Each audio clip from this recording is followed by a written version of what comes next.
ikutin terus.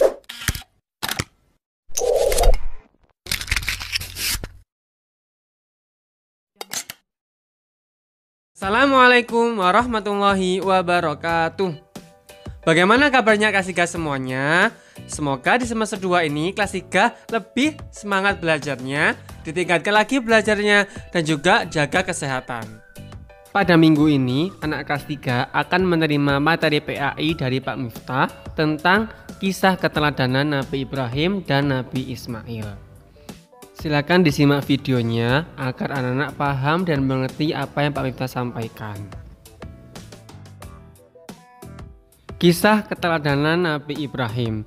Yang pertama, kehidupan Nabi Ibrahim alaihissalam. Nabi Ibrahim lahir di Babilonia. Ayah beliau bernama Azhar bin Nahur. Pada zaman itu, Babilonia dipimpin oleh seorang raja yang sangat kejam yang bernama Namrud bin Kan'an. Babilonia merupakan negeri yang sangat kaya. Rakyatnya hidup makmur, namun mereka tidak mengenal Allah. Tetapi mereka menyembah patung yang mereka buat sendiri. Nabi Ibrahim memiliki dua putra yang bernama Nabi Ismail dan Nabi Ishak. Nabi Ismail dan Nabi Ishak saudara namun berbeda ibu. Ibunda Nabi Ismail bernama Siti Hajar, sedangkan ibunda Nabi Ishak bernama Siti Saroh. Nabi Ibrahim sejak kecil hidup di lingkungan kemusyrikan dan kekufuran. Beliau dibesarkan oleh seorang ayah yang ahli dalam memahat patung. Nabi Ibrahim diperintah untuk menjual patung-patung tersebut, tetapi Nabi Ibrahim menolak dengan halus perintah ayahnya tersebut. Poin yang kedua, Nabi Ibrahim mencari Tuhan yang sebenarnya. Beliau selalu bertanya dan menyelimuti pemikirannya, siapa sebenarnya Tuhan? Apakah benar berhala itu Tuhan? Atau justru Raja Namrud yang berkuasa itu Tuhan? Kemudian beliau melihat bulan, bintang dan matahari. Namun apalah daya, ternyata benda tersebut menghilang. Bukan Tuhanku dalam pemikirannya. Proses Nabi Ibrahim mencari Tuhan yang sebenarnya dijelaskan dalam Quran Surat Al-An'am. Setelah itu, Nabi Ibrahim tersadar akan benda-benda berhala bukan Tuhannya sama sekali. Kemudian Allah SWT membisikkan sebuah perintah kepada Nabi Ibrahim untuk mengajak penduduk Babilonia menyembah kepada Allah, bukan menyembah berhala yang mereka buat sendiri. Yang ketiga, berdakwah kepada ayah Nabi Ibrahim. Ayah Nabi Ibrahim bernama Azhar bin Nahur. Tidak hanya membuat patung, tetapi juga menyembah patung. Sebelum berdakwah kepada penduduk Babilonia, Nabi Ibrahim harus menyadarkan dulu ayah beliau.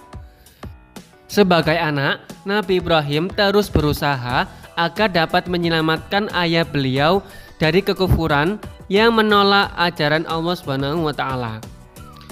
Usaha Nabi Ibrahim sudah maksimal, namun ayah beliau tetap bersikukuh untuk menyembah patung. Poin keempat, Raja Namrud yang sangat kejam. Watak Raja Namrud sangat kejam sehingga berdampak pada sistem pemerintahannya. Rakyat harus taat dan tidak boleh melawan. Jika mereka melawan, nyawa menjadi taruhannya. Raja Namrud berpikir bahwasanya dia layak disembah, sebab rakyat pasti melakukan perintahnya. Dia juga berpikir bahwasanya patung-patung yang tidak bernyawa saja disembah, apalagi dia yang berkuasa dan juga bernyawa. Poin yang kelima, menunjukkan kelemahan patung. Nabi Ibrahim selalu berusaha sekuat tenaga untuk berdakwah pada penduduk Babilonia.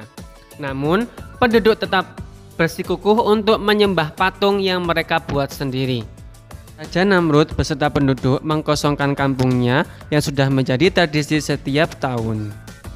Kesempatan ini dipergunakan Nabi Ibrahim untuk menghancurkan patung-patung tersebut. Nabi Ibrahim menghancurkan dengan kapak. Semua patung dihancurkan, hanya disisakan satu patung yang paling besar. Dan kapak tersebut dikalungkan pada patung yang paling besar yang bernama Hubal.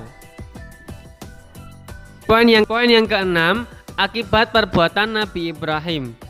Ketika Raja Namrud dan kaumnya datang ke pusat pemujaan, betapa terkejutnya mereka semua karena patung-patung tersebut telah hancur. Lalu mereka mengira Nabi Ibrahim yang telah menghancurkan, dan Nabi Ibrahim dipanggil oleh Raja Namrud. Raja Namrud bertanya kepada Nabi Ibrahim, "Apakah kamu yang menghancurkan patung-patung sesembahan kami?" Aku pikir barangkali berhala besar itulah yang melakukannya. Bukankah kapak yang ada di lehernya yang membuktikan perbuatannya? Ucap Nabi Ibrahim. "Mana mungkin berhala bisa berbuat seperti itu?" Kata Raja Namrud. "Kalau begitu, mengapa engkau sembah patung yang tidak bisa berbuat apa-apa?" Kata Nabi Ibrahim. Mendengar pernyataan Nabi Ibrahim, orang-orang yang menyaksikan sadar, sebab patung yang mereka sembah tidak bisa berbuat apa-apa. Lihat keadaan demikian, Raja Namrud semakin murka. Hingga Raja Namrud memutuskan agar Nabi Ibrahim dibunuh dengan cara dibakar hidup-hidup. Dilemparlah Nabi Ibrahim ke dalam kayu yang sudah terbakar. Namun Nabi Ibrahim tetap tenang dan tawakal kepada Allah SWT. Ketika api semakin besar, betapa terkejutnya mereka melihat keajaiban yang tidak disangka. Dan setelah api padam, Nabi Ibrahim selamat tanpa luka sedikit pun, karena Allah menunjukkan kekuasaan dan kasih sayang kepada Nabi Ibrahim alaihi salam.